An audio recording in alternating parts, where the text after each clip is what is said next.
എൻ്റെ പ്രിയപ്പെട്ട സഹോദരങ്ങളെ, മഹാനായ നബി മുഹമ്മദ് മുസ്തഫ സ്വല്ലല്ലാഹു അലൈഹി വസല്ലമ തങ്ങൾ പറഞ്ഞു, ഒരു മനുഷ്യൻ ഏറ്റവും വലിയ ഭാഗ്യവാൻ ആരെന്നറിയും? ഈ നാട്ടിലെ ഏറ്റവും വലിയ ഭാഗ്യവാൻ ആരാ? കോടികൾ സ്വത്തുള്ളവനല്ല, ഒരുപാട് കടകളും സ്ഥാപനങ്ങളും വാഹനങ്ങളും ഭാര്യയും മക്കൾ ഒരുപാട് ഉള്ളവനൊന്നുമല്ല. ഏറ്റവും വലിയ ഭാഗ്യവാൻ ആരെന്നറിയോ? 4 കാര്യം ഏത് മനുഷ്യന് ലഭിച്ചിട്ടുണ്ടോ അവനാണ് ഏറ്റവും വലിയ ഭാഗ്യവാൻ എന്ന് നബി മുഹമ്മദ് മുസ്തഫ സ്വല്ലല്ലാഹു അലൈഹി വസല്ലമ തങ്ങൾ പറഞ്ഞു. ഞാൻ വിശദീകരിക്കുന്നില്ല. ഒന്നാമത്തെ കാര്യം, സാലിഹത്തായ ഒരു ഭാര്യ.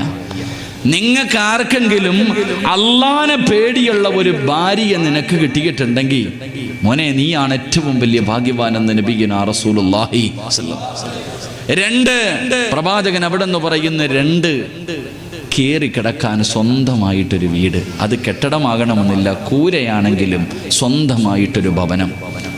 3, പറഞ്ഞ അനുസരിക്കണ കണ്ണിന് കുളിർമയായ സാലിഹായ ഒരു സന്താനം. 4, സഞ്ചരിക്കാൻ ഒരു ചെറിയ വാഹനം. ഈ 4 കാര്യം നിങ്ങൾക്ക് ആർക്കെങ്കിലും ഉണ്ടോ, നീയാണ് ഭൂമിയിലെ ഏറ്റവും വലിയ ഭാഗ്യവാൻ എന്ന് നബി മുഹമ്മദ് മുസ്തഫ സ്വല്ലല്ലാഹു അലൈഹി വസല്ലമ തങ്ങൾ പറഞ്ഞു. ഒന്നാമതായിട്ട് പ്രവാചകൻ പറഞ്ഞു തന്നത് സാലിഹത്തായ ഒരു ഭാര്യ. എൻ്റെ പ്രിയപ്പെട്ട സഹോദരങ്ങളെ, അങ്ങനെ ഒരു ഭാര്യയെ കിട്ടാൻ വല്ലാത്ത പ്രയാസമാണ്. എൻ്റെ പ്രിയമുള്ള സഹോദരങ്ങളെ, പണ്ടൊക്കെ വെള്ളിയാഴ്ച ദിവസം പള്ളിയിലേക്ക് കടന്നു ചെല്ലുമ്പോൾ കമ്മിറ്റി ഓഫീസിന്റെ മുന്നിൽ, പള്ളിയിലെ ഇമാമിന്റെ റൂമിന്റെ മുന്നിൽ 9 മണിയാകുമ്പോഴേ പണ്ട് ആണുങ്ങളും പെണ്ണുങ്ങളും വന്ന് നിൽക്കുമായിരുന്നു. എന്തിന്? പിരിവിന് വേണ്ടി വന്ന് നിൽക്കുന്ന ഒരു കാലമുണ്ടായിരുന്നു. ഇന്ന് എൻ്റെ പ്രിയപ്പെട്ട സഹോദരങ്ങളെ, ഇന്നും പള്ളിയുടെ മുന്നിലും ഇമാമിന്റെ മുന്നിലും കമ്മിറ്റി ഓഫീസിന്റെ മുന്നിലും ആണുങ്ങളും പെണ്ണുങ്ങളും വന്ന് നിൽക്കുന്നു. പിരിവിനല്ല, അവർക്ക് തലാഖ് വേണമെന്ന് ആവശ്യപ്പെട്ടുകൊണ്ട്. എൻ്റെ പ്രിയപ്പെട്ട സഹോദരങ്ങളെ, ഇന്ന് പടച്ചവനെ, അവിടെ ഭാര്യയും ഭർത്താവും ഞങ്ങൾക്ക് മോചനം വേണം, ഞങ്ങൾക്ക് 2 പേർക്കും ഒരുമിച്ച് ജീവിക്കാൻ കഴിയില്ല അല്ലാഹുവേ എന്ന് പറഞ്ഞുകൊണ്ട് വാശി പിടിച്ചുകൊണ്ട് തമ്മിലടിച്ചുകൊണ്ട് ഇന്ന് പള്ളി കമ്മിറ്റി ഓഫീസിന്റെ മുന്നിൽ കിടന്ന് തമ്മിലടിക്കുമ്പോൾ ജന്മം കൊടുത്ത വാപ്പയ്ക്ക് തന്റെ പൊന്നുമകൻ യതീമായി പോകുന്നതിനെ കുറിച്ച് വാപ്പയ്ക്കൊരു ചിന്തയില്ല. നൊന്ത് പ്രസവിച്ച ഉമ്മയ്ക്ക് വാശിയാണ് വലുത്. തന്റെ പൊന്നാര കുഞ്ഞിനെ കുറിച്ച് ഉമ്മയ്ക്കും യാതൊരു ചിന്തയുമില്ല. ഇനി ഭാര്യയ്ക്കും ഭർത്താവിനും ഒരുമിച്ച് ജീവിക്കാൻ ആഗ്രഹമുണ്ടെങ്കിലും കുടുംബക്കാര് സമ്മതിക്കൂല. എന്റെ പ്രിയപ്പെട്ട സഹോദരങ്ങളെ, അങ്ങനെ ഒരു കാലഘട്ടത്തിലൂടെയാണ് ഞാനും നിങ്ങളും കടന്നു പോകുന്നത്. എന്തുകൊണ്ടെന്നറിയുമോ? കുടുംബ ജീവിതത്തിന്റെ വില നമുക്കറിയുന്നില്ല. ഭാര്യയുടെ വില എന്താണ്, ഭർത്താവിന്റെ വില എന്താണ്, മക്കളുടെ വില എന്താണ്, അതിന്റെ മഹത്വം എന്താണെന്ന് മനസ്സിലാക്കാൻ കഴിയാതെ അല്ലാഹുവേ പടച്ചവനെ, സന്തോഷവും സമാധാനവും ഇല്ലാതെ അല്ലാഹു തന്നിരിക്കുന്ന ഈ ജീവിതം ഇങ്ങനെ എരിച്ചു കളയുന്ന എന്റെ പ്രിയപ്പെട്ട സഹോദരങ്ങളോട്, സഹോദരിമാരോട്, എന്തുകൊണ്ടാണ് നമ്മുടെ ജീവിതം ഇങ്ങനെ അതപ്പതിച്ചു പോകാനുള്ള കാരണം എന്തെന്നറിയുമോ? എന്റെ പ്രിയപ്പെട്ടവരെ, കുടുംബ ജീവിതത്തിന്റെ വില നമുക്കറിയാനട്ടാ, ഈ കുടുംബ ജീവിതത്തിന്റെ മഹത്വം നിനക്കറിയാനട്ടാ. മഹാനായ നബി മുഹമ്മദ് മുസ്തഫ സ്വല്ലല്ലാഹു അലൈഹി വസല്ലമ തങ്ങൾ പറയുകയാണ്, അല്ലാഹുവിന്റെ പ്രവാചകൻ അവിടെന്ന് പറഞ്ഞു തരുന്നു കുടുംബ ജീവിതത്തിന്റെ മഹത്വം എന്തെന്നറിയുമോ? കുടുംബ ജീവിതത്തിന്റെ പവിത്രത എന്തെന്നറിയുമോ? എന്റെ പ്രിയപ്പെട്ട ചെറുപ്പക്കാരാ, ഇന്ന് വയലുകടിഞ്ഞ് ഇവിടെന്ന് നീ പിരിഞ്ഞ് നിന്റെ വീട്ടിലേക്ക് കടന്നു ചെല്ലുമ്പോൾ, ഉസ്താദേ എന്റെ വീടിനകത്ത് സന്തോഷമില്ല, സമാധാനമില്ല, സമാധാനം കിട്ടാതെ നെട്ടോട്ടമോടുന്ന എന്റെ പ്രിയപ്പെട്ട മുസ്ലിമേ, നിന്റെ വീടിനകത്ത് സമാധാനം വേണോ? നിന്റെ വീടിനകത്ത് സന്തോഷം വേണോ? അല്ലാഹുവിന്റെ പ്രവാചകൻ അവിടെന്ന് പറയുകയാണ്, അതാ നീ നിന്റെ വീട്ടിലേക്ക് കടന്നു ചെല്ലുമ്പോൾ അല്ലാഹു നിനക്ക് ഇണയാക്കി തന്ന നിന്റെ പ്രിയപ്പെട്ട ഭാര്യയുണ്ടല്ലോ, അല്ലാഹു നിനക്ക് ഇണയാക്കി തന്ന നിന്റെ പ്രിയപ്പെട്ട ഭാര്യയുണ്ടല്ലോ, ആ ഭാര്യയുടെ മുഖത്തേക്ക് സ്നേഹത്തോടെ നീ ഒന്ന് നോക്കിയാ അല്ലാഹുവിന്റെ റഹ്മത്ത് ഇറങ്ങുകയാണ്, പടച്ചവന്റെ കരുണ ഇറങ്ങുകയാണ്, പടച്ചവന്റെ റഹ്മത്തിന്റെ മാലാകമാര് നിന്റെ വീട്ടിലേക്ക് പെയ്തിറങ്ങുകയാ. നിന്റെ വീടിനകത്ത് സന്തോഷമുണ്ടാവുകയാണ്, സമാധാനമുണ്ടാവുകയാണ്, നിന്റെ വീട് സ്വർഗമാവുകയാണ്. അല്ലാഹുവിന്റെ പ്രവാചകൻ പറയുന്നു, ഏതെങ്കിലും ഒരു ഭർത്താവ് തന്റെ പ്രിയപ്പെട്ട ഭാര്യയുടെ മുഖത്തേക്ക് സ്നേഹത്തോടെ നോക്കിയാൽ അള്ളാന്റെ റസൂല് പറയുകയാ, റഹ്മത്തിന്റെ അള്ളാഹുവിന്റെ കരുണ നിന്റെ ഭവനത്തിലേക്ക് ഇറങ്ങും. ഈ ഭാര്യയുടെയും ഭർത്താവിന്റെയും നേരെ അള്ളാഹുവിന്റെ കരുണ ഇറങ്ങുമെന്ന് നബി മുഹമ്മദ് മുസ്തഫ സല്ലല്ലാഹു അലൈഹി വസല്ലമ തങ്ങൾ പറയുമ്പോ, എന്റെ പ്രിയപ്പെട്ട ചെറുപ്പക്കാരാ, ജീവിതത്തിൽ ഒരുപാട് പാപം ചെയ്തവനാണ് ഉസ്താദേ. എവിടെയാണ് ഇതെല്ലാം ഒന്ന് കൊണ്ട് കഴുകിക്കളയുന്നത്? ഒരുപാട് പാപം ചെയ്തവരാണല്ലോ. ഈ പാപങ്ങൾ മുഴുവനും കഴുകിക്കളയാനുള്ള ഒരു എളുപ്പ വഴി എന്തെന്നറിയുവോ? അള്ളാഹുവിന്റെ റസൂല് പറയുന്ന, പൊന്നുമോനെ, ഈ വഅദിന്റെ സദസ്സിൽ നിന്ന് ദുആ ചെയ്ത് പിരിഞ്ഞു ചെന്നു. അതാ നീ നിന്റെ വീട്ടിലേക്ക് കടന്നു ചെല്ലുമ്പോ നിന്റെ പ്രിയപ്പെട്ട ഭാര്യയുണ്ടല്ലോ, ആ പെണ്ണിന്റെ കയ്യിലെങ്ങാനും സ്നേഹത്തോടെ ഒന്ന് പിടിച്ചാൽ ആരും കാണാനല്ല, ആരും കാണാനല്ല. അല്ലാഹുവേ, നിന്റെ പ്രിയപ്പെട്ട ഭാര്യയുടെ കയ്യിലേക്ക് സ്നേഹത്തോടെ നീ ഒന്ന് പിടിച്ചാൽ ആ കൈകളുടെ വിരലുകൾക്കിടയിലൂടെ നീ നിന്റെ ജീവിതത്തിൽ ചെയ്തു കൂട്ടിയ പാപങ്ങൾ അല്ലാഹു പുറത്തു തരുമെന്ന് അഷ്റഫുൽ ഖൽഖ് നബി മുഹമ്മദ് മുസ്തഫ സല്ലല്ലാഹു അലൈഹി വസല്ലമ തങ്ങൾ പറയുകയാണ്. എന്റെ പ്രിയമുള്ളവരെ, മഹാനായ പ്രവാചകന് അവിടെന്ന് പറയുന്ന സ്വഹാബ, ഏതെങ്കിലും ഒരു ഭർത്താവുണ്ടല്ലോ തന്റെ പ്രിയപ്പെട്ട ഭാര്യയുടെ വായിക്കകത്തേക്ക് ഒരു കവള് വെള്ളം ഒഴിച്ചു കൊടുത്താൽ, നിന്റെ ഭാര്യക്ക് നീ ഒരൽപ്പം വെള്ളം കുടിപ്പിച്ച അല്ലാഹു നിനക്ക് തരുന്ന പ്രതിഫലം എന്തെന്നറിയുമോ? നിനക്ക് സ്വർഗത്തിലെ പാനീയം കുടിക്കാൻ കഴിയുമെന്ന് നബി മുഹമ്മദ് മുസ്തഫ സല്ലല്ലാഹു അലൈഹി വസല്ലം. ഇതാ കുടുംബജീവിതം. ഭർത്താവ് തന്റെ ഭാര്യയുടെ മുഖത്ത് സ്നേഹത്തോടെ നോക്കിയ നിന്റെ വീടിനകത്ത് അല്ലാഹുവിന്റെ കരുണ ഇറങ്ങും, റഹ്മത്ത് ഇറങ്ങും, നിനക്ക് സന്തോഷമുണ്ടാകും, നിനക്ക് സമാധാനമുണ്ടാകും. ഭാര്യയുടെ കയ്യിലൊന്ന് സ്നേഹത്തോടെ പിടിച്ചാൽ രണ്ടു പേരുകളും ചെയ്ത പാപങ്ങൾ അല്ലാഹു അവരുടെ വിരലുകൾക്കിടയിലൂടെ പുറത്തു കൊടുക്കുമെന്ന് നബിയുനാ റസൂലുള്ളാഹി. ഭർത്താവ് സ്നേഹത്തോടെ തന്റെ ഭാര്യയുടെ വായിൽ ഒരു കവള് വെള്ളം ഒഴിച്ചു കൊടുത്ത എന്റെ പ്രിയപ്പെട്ട സഹോദരങ്ങളെ, നിനക്ക് അല്ലാഹു സ്വർഗത്തിലെ വെള്ളം കുടിക്കാനുള്ള ഭാഗ്യം തരുമെന്ന് നബിയുനാ റസൂലുള്ളാഹി. പക്ഷെ ഇന്ന് നമ്മുടെ കുടുംബജീവിതം എന്തേ? കുടുംബജീവിതത്തിൽ സന്തോഷവും സമാധാനവും കിട്ടണമെങ്കിൽ വെറുതെ ഒന്നും കിട്ടൂല. അതിന് ചില കടമകളുണ്ട്, ചില ബാധ്യതകളുണ്ട്. ഉസ്താദന്മാരുടെ ഒക്കെ വന്നിട്ട് പറയും, മക്കള് തലതിരിഞ്ഞു പോയി ഉസ്താദെ ദുആ ചെയ്യ്, എന്റെ മക്കളെ നന്നാകാൻ ദുആ ചെയ്യ്. മക്കള് നന്നാകാൻ, മക്കള് തലതിരിഞ്ഞു പോകാനുള്ള കാരണം എന്തെന്നറിയോ? എന്റെ പ്രിയപ്പെട്ട സഹോദരങ്ങളെ, അല്ലാഹുവിന്റെ പരിശുദ്ധമായ ഖുർആൻ പറഞ്ഞു, വൽ ബലദു തയ്യിബു യഖ്റുജു നബാതുഹു ബിഇദ്നി റബ്ബി. അല്ലാഹുവിന്റെ വിശുദ്ധമായ ഖുർആൻ പറഞ്ഞു, നല്ല മക്കളെ കിട്ടാനുള്ള വഴി ഞാൻ പറഞ്ഞുതരാം. നല്ല മക്കളെ കിട്ടാൻ, ഇന്ന് മക്കള് കാരണം കണ്ണുനീര് കുടിക്കുന്ന കാലം, മക്കള് തലതിരിഞ്ഞു പോകുന്നു, ഉസ്താദിന്റെ ഭാര്യ പറയുന്ന അനുസരിക്കുന്നില്ല. എന്റെ പ്രിയമുള്ള സഹോദരങ്ങളെ, അല്ലാഹുവിന്റെ പ്രവാചകൻ സല്ലല്ലാഹു അലൈഹി വസല്ലമ തങ്ങൾ പറയുകയാണ്, സമാധാനമുള്ള ഒരു ജീവിതം കിട്ടാൻ, സമാധാനമുള്ള ഒരു ജീവിതം കിട്ടാൻ, എന്റെ പ്രിയമുള്ളവരെ, നമുക്ക് കടന്നു വരേണ്ട നമ്മുടെ വീട് എങ്ങനെയായി മാറണമെന്നറിയുമോ? നമ്മുടെ വീട് സ്വർഗം പോലെയാകണോ? അല്ലാഹുവിന്റെ പരിശുദ്ധമായ ഖുർആൻ സൂറത്തു യാസീൻ ഞാനും നിങ്ങളും ഇന്ന് ഓതിയവരാണ്. സൂറത്തു യാസീൻ ഞാനും നിങ്ങളും ഓതിയവരാണ്. ആ സൂറത്തു യാസീൻ ഒരു ആയത്ത് കാണാം. ആ സൂറത്തു യാസീൻ പറയുന്നുണ്ട് ഒരു വീട് എങ്ങനെയാകണമെന്ന്. അല്ലാഹു അങ്ങനെ ആക്കി തരുമാറാകട്ടെ, അല്ലാഹു അങ്ങനെ ആക്കി തരുമാറാകട്ടെ. വിവാഹം കഴിച്ചിട്ടുള്ളവരൊക്കെ ഒന്ന് കൈപൊക്കിക്കേ. പെണ്ണ് കെട്ടിയിട്ടുള്ളവരൊക്കെ ഇനി വേറെ പെണ്ണൊന്നും നോക്കാനല്ല, ധൈര്യമായിട്ട് പൊക്കിക്കോ. അതെപ്പോ അരക്കൈ എന്ന് പൊക്കിക്കേ. പെണ്ണ് കെട്ടിയവരൊക്കെ അൽഹംദുലില്ലാഹ്. ദുനിയാവിലെ ഭാര്യയെ സ്വർഗത്തിലും ഭാര്യയായിട്ട് കിട്ടണമെന്ന് ആഗ്രഹമുള്ള ഭർത്താക്കന്മാരൊന്ന് കൈപൊക്കിക്കേ. അടച്ചവനെ, ഈ തുണിയൊക്കെ കെട്ടിയത് കാര്യമായി, ഈ മറ കെട്ടിയത് കാര്യമായി. ഇല്ലെങ്കിൽ ഇന്നത്തെ ഒരു തീരുമാനം ആയേനെ. നിങ്ങളിൽ നിങ്ങളും കല്യാണം കഴിച്ചില്ലേ അപ്പാ? നിങ്ങളെ പെണ്ണുങ്ങൾ പ്രത്യേകം കാണുന്നുണ്ട് സ്ക്രീനിലൂടെ. നിങ്ങൾ പൊക്കിയിട്ടില്ല കേട്ടാ. പലരും കൈവക്കാത്തത് എന്താ? ഉസ്താദെ, ഇവിടെ തന്നെ സഹിക്കാൻ വയ്യ, സ്വർഗത്തിലുണ്ടോ? ഞാൻ അങ്ങോട്ട് പോകുന്നില്ല. അതാ, ഇവിടെ തന്നെ സഹിക്കാൻ വയ്യ, ഇനിയിപ്പോ സ്വർഗത്തിൽ. അല്ലാഹു നമ്മുടെ ഭാര്യമാരെയൊക്കെ സാലിഹത്തുകളാക്കി തരുമാറാകട്ടെ. എല്ലാവരും അതിന് ആവശ്യക്കാരാ. വാപ്പായും മോനും സദസ്സിലിരിപ്പുണ്ട്. കല്യാണം കഴിക്കാത്ത മോനും കഴിച്ച വാപ്പായും. ദുആ ചെയ്യാൻ സമയമാകുമ്പോ പറയും, രണ്ടുപേരും മനസ്സിലുള്ള ആഗ്രഹങ്ങൾ കരുതിക്കോ, ദുആ ചെയ്യാൻ പോവാ. മോൻ അവിടെ ഇരുന്നിട്ട് പറയും, അല്ലാഹുവേ, ഒരു സാലിഹായ ഭാര്യ എനിക്ക് തരണേ പടച്ചവൻ. മോള് ഉമ്മായി മോളും അപ്പുറത്തിരിപ്പുണ്ട്. മോള് പറയും, അല്ലാ ഒരു നല്ല ഭർത്താവിനെ എനിക്ക് തരണേ പടച്ചവനെ. ഓള് ദുആ ചെയ്യണേ. ഇതാ വാപ്പ ഇപ്പുറത്തിരുന്നിട്ട് പറയാ, പടച്ചവനെ കെട്ടിയതിനെ ഒന്ന് നേരെയാക്കി തരണേ തമ്പുരാൻ. അച്ഛാ പയ്യന്റെ വാപ്പ ഇപ്പുറത്തിരുന്ന് പറയുന്നത് കെട്ടിയതിനെ ഒന്ന് നേരെയാക്കി തരാൻ. അപ്പൊ കെട്ടിയതും കെട്ടാത്തതും എല്ലാവരും ഈ വിഷയത്തിൽ സമന്മാരാ. അള്ളാഹു നമ്മളെയൊക്കെ നന്നാക്കി തരുമാറാകട്ടെ. വെറുതെ ഒന്നും നല്ല ഭാര്യയും മക്കളെ ഒന്നും കിട്ടത്തില്ല. അതിന്റെ കാരണം എന്തെന്നറിയോ? അതുകൊണ്ടാണ് റസൂലുള്ളാഹി തങ്ങൾ പറഞ്ഞത്, വിവാഹം കഴിക്കുമ്പോ മോനെ നേരെ ചുവ നോക്കിയിട്ട് പെണ്ണ് കെട്ടണം. അതുകൊണ്ട് അള്ളാഹിന്റെ റസൂല് പറഞ്ഞത്, അള്ളാഹുവിന്റെ റസൂല് പറഞ്ഞു, ഫളുഫറു ബിദാത്തി ദീൻ, ദീനുള്ള പെണ്ണിനെ വേണം വിവാഹം കഴിക്കാൻ.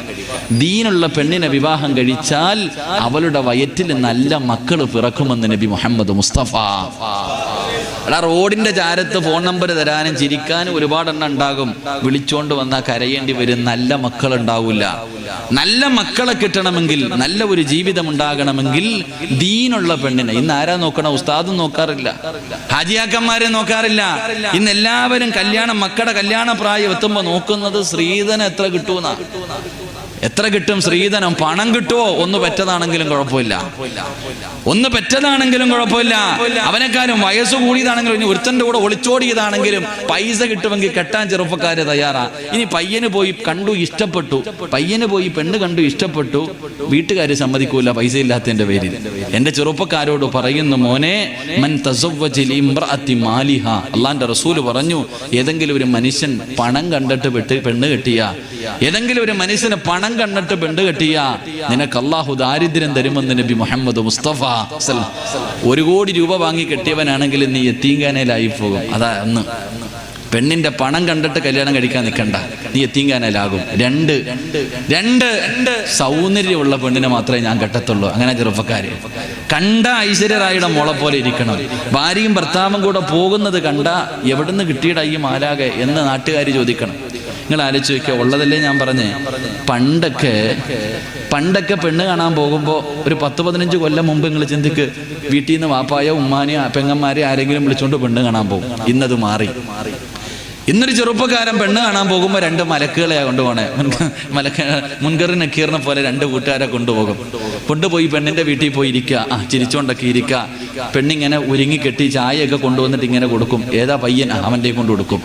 അവനിങ്ങനെ ചായ വാങ്ങിയിട്ട് ഇവളെ ഒരു നോട്ടം നോക്കും. എന്നിട്ട് അടുത്തിരിക്കുന്നവനോട് ചോദിക്കും, കൊള്ളാവോളിയാ? കൂടെ ഇരിക്കുന്നവൻ്റെ അടുത്ത് ചോദിക്കും, കൊള്ളാവോ? അവനൊരു 1.5 നോട്ടം നോക്കും. എന്നിട്ട് പറയും, കൊള്ളാളിയാ. ഇതാ എത്തി നിൽക്കണേ. എടാ, കെട്ടുന്നവൻ പോലും അവൻ ഇഷ്ടപ്പെട്ടോന്നല്ല നോക്കണേ. അവന് കൂട്ടുകാരൻ പറയണ ഇതൊരു ചരക്കാന്നെങ്കിലേ അവൻ കെട്ടത്തുള്ളൂ. അതവസ്ഥ. പിന്നെങ്ങനാ? അള്ളാഹുവിന്റെ റസൂൽ സല്ലല്ലാഹു അലൈഹി വസല്ലം തങ്ങൾ പറഞ്ഞു, സൗന്ദര്യം നോക്കിയിട്ട് കെട്ടല്ലേ മോനെ, സൗന്ദര്യം നോക്കിയിട്ട് പെണ്ണ് കെട്ടല്ലേ, സൗന്ദര്യം പെണ്ണിനെ നശിപ്പിച്ചു കളയുമെന്ന് ആദരവായ പ്രവാചകൻ നബി മുഹമ്മദ് മുസ്തഫ. അത്ര സത്യമാണ്. നോക്കിയേ, ബസ് സ്റ്റോപ്പിൽ ഒരു പെണ്ണ് നിൽക്കുക, 4 ചെറുപ്പക്കാർ അവളെ നോക്കുന്നു എന്ന് കണ്ടു കഴിഞ്ഞാൽ പിന്നെ അവൾ അറസ്റ്റിന്റെ മുകളിൽ കയറും. അതാ ചിന്ത. 4 പേരെന്നെ നോക്കുന്നു എന്നുണ്ടാ. എന്റെ പ്രിയ പെണ്ണുങ്ങൾക്ക് സൗന്ദര്യം, ഈ കൗൺസിലിങ്ങിന്റെ ക്ലാസ് എടുക്കുന്ന ഡോക്ടർമാർ പറയും, 3 കാര്യം ഭർത്താവ് ഭാര്യയോട് പറയാൻ പാടില്ല. ഇത് ഹദീസൊന്നും അല്ലട്ടാ. 3 കാര്യം ഭാര്യയോട് ഭർത്താവ് പറയാൻ പാടില്ല. അതിൽപ്പെട്ട ഒരു കാര്യമാണ്, നിന്നെക്കാളും സൗന്ദര്യം നിന്റെ ഭാര്യക്കുണ്ടെങ്കിൽ നീ പറയരുത്. ചിലപ്പോൾ നിനക്ക് എന്തെങ്കിലും കൊണ്ടാകുമ്പോൾ, എന്റെ പൊന്നാര ആമിന, നിന്നെ മലക്ക് പറ്റതാടി, പടച്ചോനെ എന്തൊരു ഗ്ലാമറാ, ഈ പൊട്ടന് ലോട്ടറി അടിച്ച പോലെ നിന്നെ എനിക്ക് കിട്ടി, ഇങ്ങനെ പറയാറുണ്ട്. അങ്ങനെ പറയരുത്. അങ്ങനെ പറഞ്ഞു കഴിയുമ്പോൾ ഇവക്ക് മനസ്സിലാവും, ഇയാൾ എനിക്ക് ചേർന്നതല്ല. ഈ കല്യാണത്തിന് പോകുമ്പോൾ കണ്ടിട്ടില്ലേ, ഭാര്യ മുന്നിൽ നടക്കും, ഭർത്താവ് പുറകെ നടക്കും, ഒരുമിച്ച് നടക്കില്ല. കാരണം എന്തേ? മനപ്പൊരുത്തമില്ല. എന്റെ പ്രിയപ്പെട്ടവരെ, സൗന്ദര്യം നോക്കിയിട്ട് പെണ്ണ് കെട്ടരുത്. കെട്ടിയ പെണ്ണിനെ സൗന്ദര്യം നശിപ്പിക്കുമെന്ന് നബിയുനാ റസൂലുള്ളാഹി. 3 കുടുംബ മഹിമ നോക്കിയിട്ടാ ഇന്ന് പെണ്ണ് കെട്ടുന്ന എല്ലാവരും.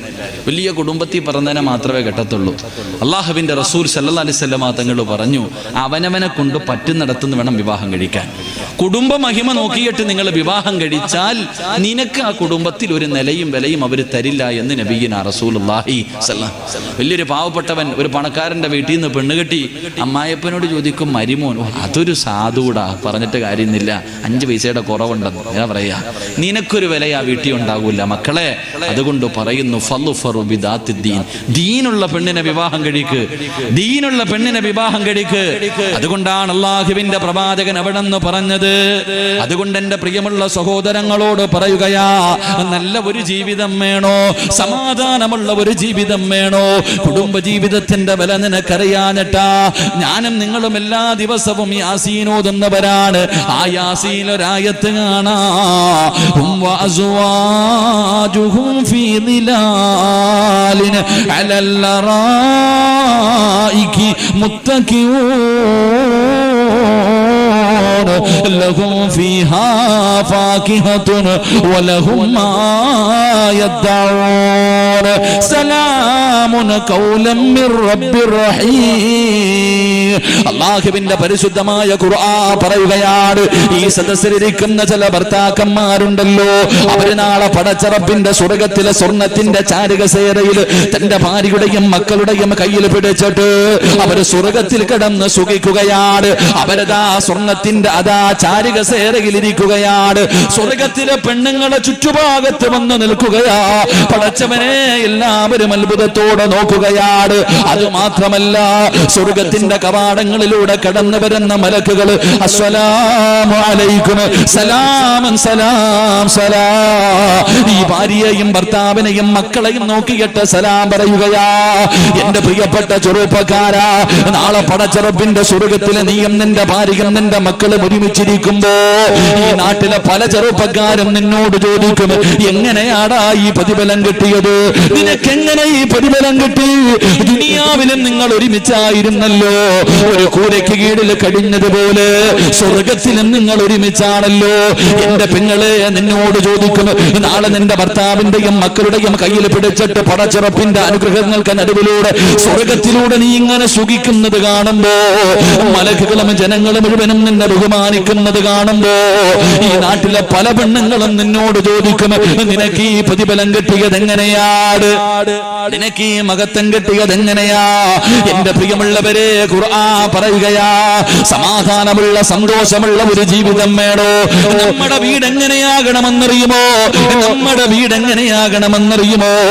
അല്ലാഹുവിന്റെ ഖുർആൻ പറയുകയാ, അല്ലാഹുവിന്റെ ഖുർആൻ 5 കാര്യങ്ങൾ പറയുകയാണ്.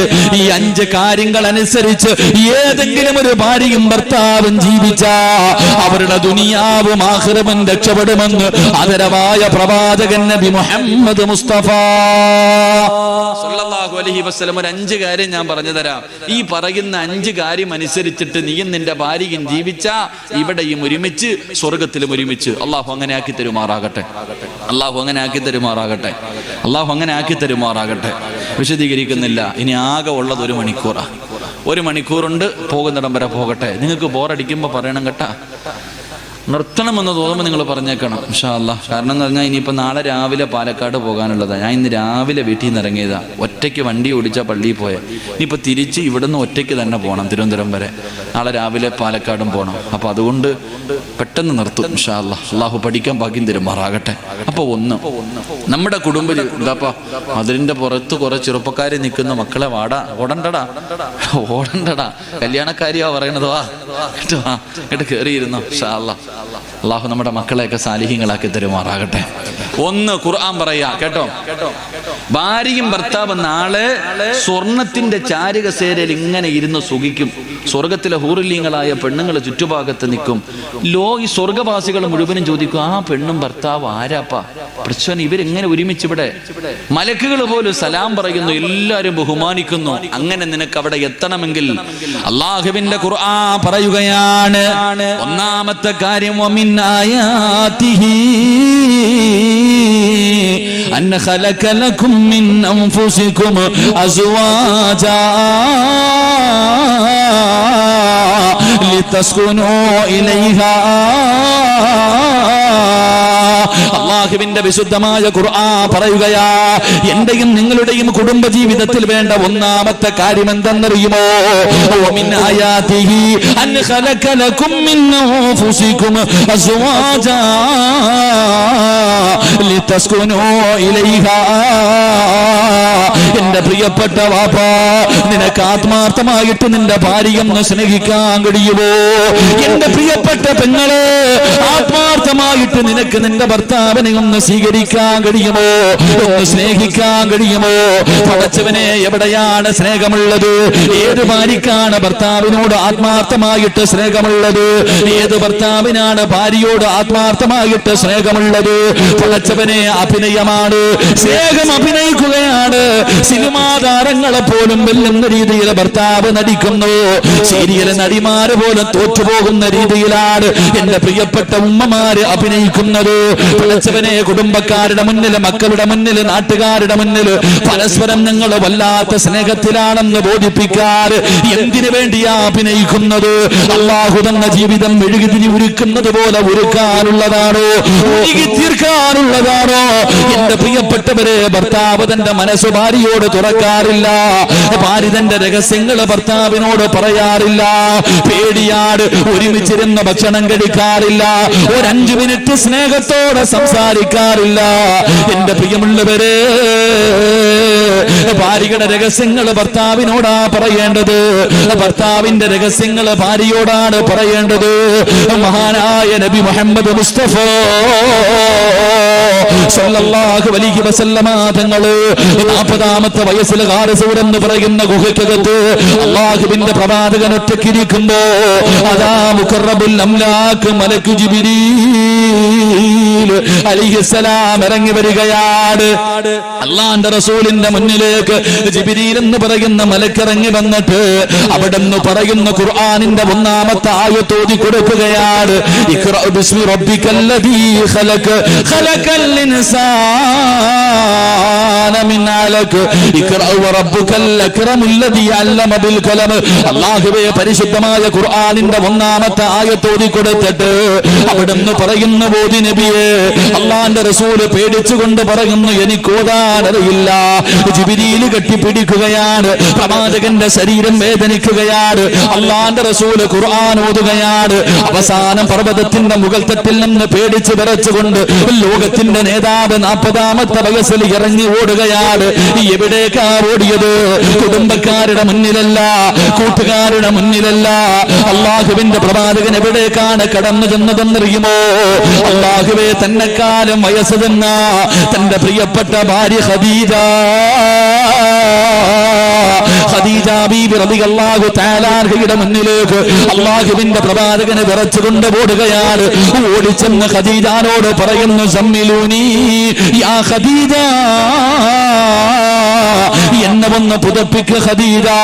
അല്ലാഹുവിന്റെ പ്രവാചകന് നടന്ന കാര്യങ്ങൾ മുഴുവനും തന്റെ പ്രിയപ്പെട്ട ഭാര്യയോട് രഹസ്യങ്ങൾ പറഞ്ഞു കൊടുക്കുമ്പോ എന്തേ ചെയ്തതെന്നറിയുമോ? പേടിച്ചു വന്ന ഭർത്താവിനെ അതാ പുതപ്പ് കൊണ്ട് പുതച്ചിട്ട് തന്റെ പ്രിയപ്പെട്ട ഭാര്യ അതാ തന്റെ മടിയിലേക്ക് പിടിച്ചു കിടത്തുകയാണ്. അല്ലാഹുവിന്റെ റസൂലിന് തന്റെ മടിയിലേക്ക് പിടിച്ചു കിടത്തിയിട്ട് കൈകൊണ്ട് അല്ലാഹുവിന്റെ റസൂലിന്റെ തലയിൽ ഇങ്ങനെ കൈവച്ചിട്ട് മുടികൾക്കിടയിലൂടെ ഇങ്ങനെ തലോടുകയാണ്. എന്നിട്ടൊരു കൈകൊണ്ട് തന്റെ ഭർത്താവിനെ ചേർത്ത് പിടിച്ചു. പേടിച്ചു കിടക്കുന്ന തന്റെ പ്രിയപ്പെട്ട ഭർത്താവിനോട് ഖദീജ ബീബി റളിയല്ലാഹു തആല മനസ്സിന് സമാധാനമുണ്ടാക്കുന്ന ഒരു വാക്കേ പറഞ്ഞുള്ളൂ. അവിടെന്ന് പറഞ്ഞു, നബിയേ, വല്ലാഹി മാ യുഖ്ഫീകല്ലാഹു അബദാ, ഒരിക്കലും അല്ലാഹു നിങ്ങളെ കൈവിടൂല നബിയേ, ഒരിക്കലും അല്ലാഹു നിങ്ങളെ കൈവിടൂല. പ്രവാചകന്റെ മനസ്സില് എന്തൊരു കുളിർമയുള്ള വാക്കെന്നറിയുമോ? മരിക്കുന്ന കാലത്തോളം അല്ലാഹുവിന്റെ റസൂല് മറന്നില്ല. മരിക്കുന്ന കാലത്തോളം അല്ലാഹുവിന്റെ റസൂല് ഖദീജ എന്ന് പറഞ്ഞ റസൂലുള്ളാഹിന്റെ കണ്ണ് നിറയുമായിരുന്നു. പ്രവാചകനെ കരയുമായിരുന്നു. എന്ത് പറഞ്ഞാലും ഖദീജയാണ്. ഖദീജ തന്റെ വീട്ടില് ഒരൽപ്പം ഭക്ഷണം വെച്ചാൽ ആരെങ്കിലും ഒരൽപ്പം ഇറച്ചിക്കറി കൊണ്ടുകൊടുത്ത അല്ലാഹുവിന്റെ റസൂല് തന്റെ മകൾക്കല്ല കൊടുത്തത്, മറ്റു ഭാര്യമാർക്കല്ല കൊടുത്തത്, ഖദീജയുടെ കൂട്ടുകാരികൾക്ക് കൊടുത്തു വിടുമായിരുന്നു. എന്റെ പ്രിയപ്പെട്ടവരെ, അത്രയ്ക്ക് സ്നേഹമായിരുന്നു, അത്രയ്ക്ക് സ്നേഹമായിരുന്നു. അതുകൊണ്ട് നമ്മുടെ കുടുംബ ജീവിതത്തിൽ വേണ്ട 1ാമത്തെ കാര്യം എന്തെന്നറിയുമോ? പരസ്പരം ആത്മാർത്ഥമായിട്ടുള്ളൊരു സ്നേഹമാണ്. പരസ്പരം ഒരു സ്നേഹമുണ്ടെങ്കിൽ നമ്മുടെ ജീവിതം സന്തോഷമുള്ള സന്തോഷമുള്ളതാ, നമ്മുടെ ജീവിതം സമാധാനമുള്ളതാ. അല്ലാഹുവേ ഇന്നതില്ലാതെ പോയല്ലോ. പടച്ചവരെ ഭാര്യയുടെ പീഡനങ്ങൾ സഹിക്കാൻ കഴിയാത്ത ഭർത്താക്കന്മാരുണ്ട്. എങ്ങനെ സന്തോഷം കിട്ടാനാ, എങ്ങനെ സമാധാനം കിട്ടാനാ? അല്ലാഹുവേ ചില പെണ്ണുങ്ങളുണ്ടല്ലോ, എത്ര കിട്ടിയാൽ എന്തൊക്കെ കൊടുത്താലും നന്ദി കാണിക്കാത്ത ചില പെണ്ണുങ്ങളുണ്ട്. അല്ലാഹുവേ ഭർത്താവിന്റെ മുഖത്ത് നോക്കിയിട്ട് രാവിലെ മുതൽ വൈകുന്നേരം വരെ കിടന്ന് കഷ്ടപ്പെട്ടിട്ട് തളർന്ന ശരീരവുമായി വീട്ടിലേക്ക് കയറി ചെല്ലുന്ന ഭർത്താവിനോട് മക്കളെ കുറിച്ച്, മാതാപിതാക്കളെ കുറിച്ച്, കൂടപ്പിറപ്പുകളെ കുറിച്ച്, ഭക്ഷണം വെക്കുന്നതിനെ കുറിച്ച്, ജോലി ചെയ്യുന്നതിനെ കുറിച്ച് നിനക്ക് നിന്റെ മകത്വം അറിയാതെട്ടാ, നിനക്ക് നിന്റെ ജീവിതത്തിന്റെ വില അറിയാതെട്ടാ, നിന്റെ പവിത്രത എന്താണെന്ന് നിനക്കറിയാത്തത് കൊണ്ടാണ് നീ പല പരാതികളും പറയുന്നത്. അല്ലാഹുവിന്റെ പ്രവാചകൻ സല്ലല്ലാഹു അലൈഹി വസല്ലമ തങ്ങൾ തന്റെ പ്രിയപ്പെട്ട പൊന്നുമോള് ഫാത്തിമ ബീബി റളിയല്ലാഹു തആല കല്യാണം കഴിഞ്ഞു. ഒരു ദിവസം അല്ലാഹുവിന്റെ റസൂൽ തന്റെ പൊന്നുമോളെ കാണാൻ പോവുകയാ. ഫാത്തിമ ബീബി റളിയല്ലാഹു തആല വീടിന്റെ അകത്തേക്ക് കടന്നു ചെല്ലുമ്പോ ഫാത്തിമ ബീബി റളിയല്ലാഹു തആല അതാ ഗോതമ്പ് പൊടിച്ചുകൊണ്ടിരിക്കുകയാണ്. തന്റെ പൊന്നാര മകള് ഗോതമ്പ് പൊടിച്ചുകൊണ്ടിരിക്കുകയാണ്. അല്ലാഹുവിന്റെ റസൂല് വീട്ടിലേക്ക് കടന്നു ചെന്നിട്ട് അവിടെന്ന് ചോദിക്കുന്നു, ഫാത്തിമ സുഖമാണോ പൊന്നുമോള്? അല്ലാഹുവിന്റെ റസൂല് തന്റെ പൊന്നുമകളോട് ചോദിക്കുമ്പോ ഫാത്തിമ ബീബി റളിയല്ലാഹു തആല പൊട്ടിക്കരഞ്ഞുകൊണ്ട് രണ്ട് കൈയും എടുത്ത് കാണിക്കുകയാണ്. കരഞ്ഞുകൊണ്ട് പറയുന്നു, വാപ്പാ ജോലി ചെയ്തിട്ട് എന്റെ കൈ പൊട്ടികെട്ട് രക്തം വരുന്നു വാപ്പാ. പൊന്നാര മകള് രണ്ട് കൈയും എടുത്ത് കാണിക്കുകയാണ്. അടുക്കളയിൽ കിടന്ന് ജോലി ചെയ്തിട്ട് എന്റെ കൈ പൊട്ടിപ്പോയി വാപ്പാ. തന്റെ പൊന്നാര മകള് പരാതി പറഞ്ഞപ്പോ ഉമ്മയില്ലാതെ വളർത്തിയ പൊന്നുമോള് അല്ലാഹുവിന്റെ റസൂല് പറഞ്ഞു കൊടുത്ത മറുപടി എന്തെന്നറിയുമോ? നിന്റെ ഭാര്യക്ക് പറഞ്ഞു കൊടുക്കണം, ചെറുപ്പക്കാരാ, ഭർത്താവിന്റെ വീട്ടിൽ കിടന്ന് തമ്മിലടി ഉണ്ടാക്കി വീട്ടിൽ വന്ന് നിൽക്കുന്ന പൊന്നാര മക്കൾക്ക് പറഞ്ഞു കൊടുക്കണം, കല്യാണം കഴിച്ചു വിടുന്ന സമയത്ത് ലക്ഷങ്ങളും കൊടുത്ത് കാറും വാങ്ങി പറഞ്ഞു വിട്ടാ പോരാ. വാപ്പ എന്ന രീതിയിൽ നിന്റെ പൊന്നുമോക്ക് പറഞ്ഞു കൊടുക്കേണ്ട ഉപദേശമാണ്. അല്ലാഹുവിന്റെ പ്രവാചകൻ സല്ലല്ലാഹു അലൈഹി വസല്ലമ തങ്ങൾ തന്റെ പൊന്നാര മകൾ അടുത്തേക്ക് വിളിക്കുകയാണ്.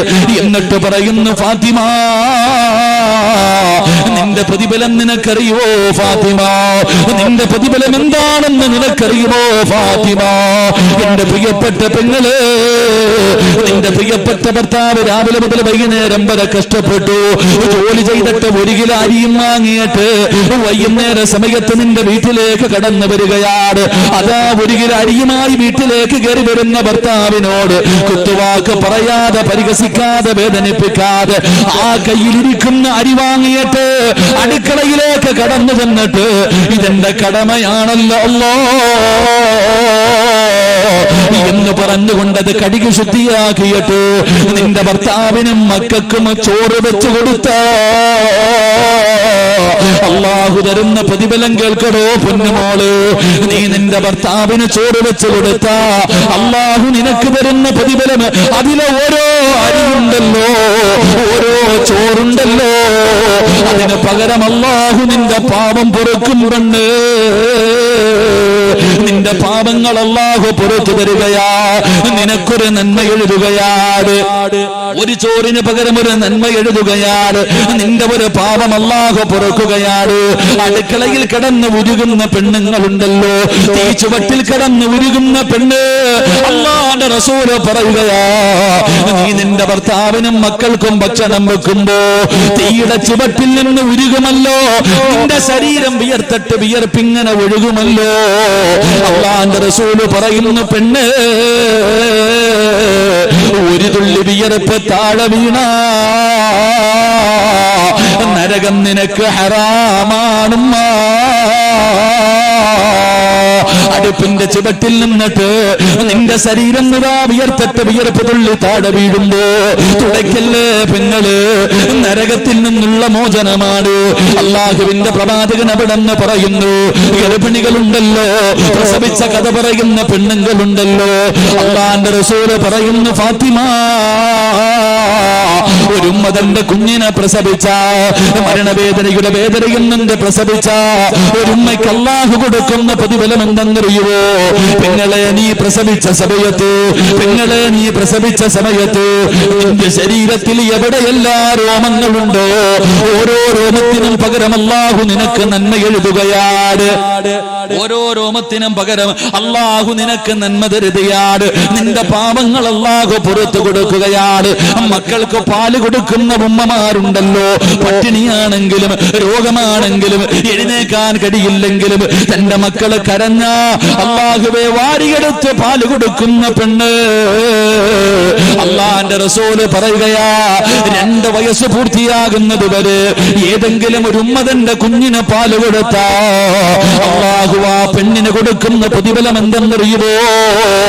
ബദറിലും ഉഹദിലും ഹന്തക്കിലും ഖൈബറിലും തബൂക്കിലും യർമൂക്കിലും പടച്ച റബ്ബിന്റെ ദീനിന് വേണ്ടി പോരാടിയ ശുഹദാക്കളുണ്ടല്ലോ, ബദരീങ്ങളുണ്ടല്ലോ, 1000 ശുഹദാക്കളുടെ പ്രതിഫലം പാല് കൊടുക്കുന്ന ഉമ്മയ്ക്ക് അല്ലാഹു കൊടുക്കുമെന്ന് ആദരവായ പ്രവാചകൻ നബി മുഹമ്മദ് മുസ്തഫ സല്ലല്ലാഹു അലൈഹി വസല്ലമ തങ്ങൾ പറയുകയാ, ഭർത്താവിന്റെ തുണി കഴുകാൻ ഭാര്യയ്ക്ക് മടിയാട്, ഭർത്താവിന്റെ വിയർപ്പ് കഴുകാൻ മടിയാട്.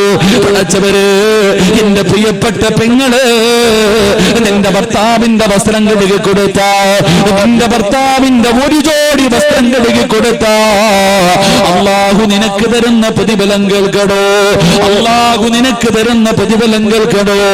ഭർത്താവിന്റെ ഒരു ജോഡി വസ്ത്രം ഏതെങ്കിലും ഒരു പെണ്ണ് കഴുകി കൊടുത്ത 100 പേർക്ക് ഭക്ഷണം കൊടുത്ത പ്രതിഫലം അല്ലാഹു അവൾക്ക് കൊടുക്കുമെന്ന് നബി മുഹമ്മദ് മുസ്തഫ.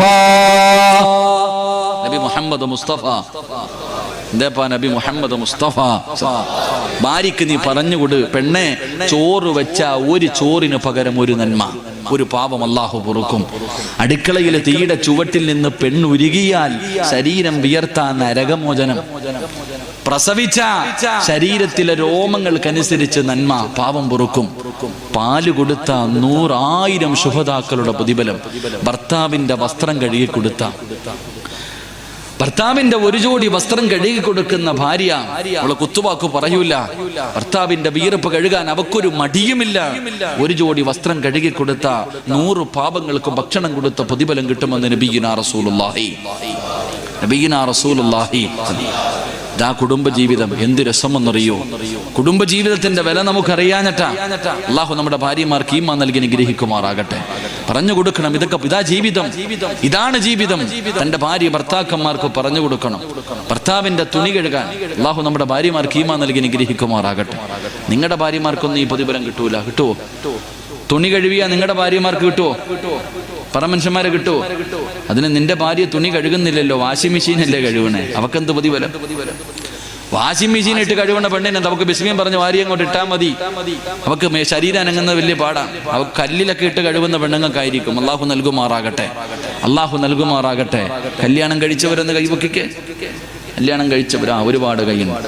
ഇങ്ങോട്ട് നോക്ക്, നിങ്ങളുടെ ആരുടെയെങ്കിലും ഭാര്യമാര് നിങ്ങളുടെ തലയിൽ എണ്ണ തേച്ച് തരുന്ന ഏതെങ്കിലും ഭർത്താവുണ്ടെങ്കിൽ ഒന്ന് കൈവക്കിക്കേ, കാണാനുള്ള കൊതിയുണ്ട. അല്ലാഹു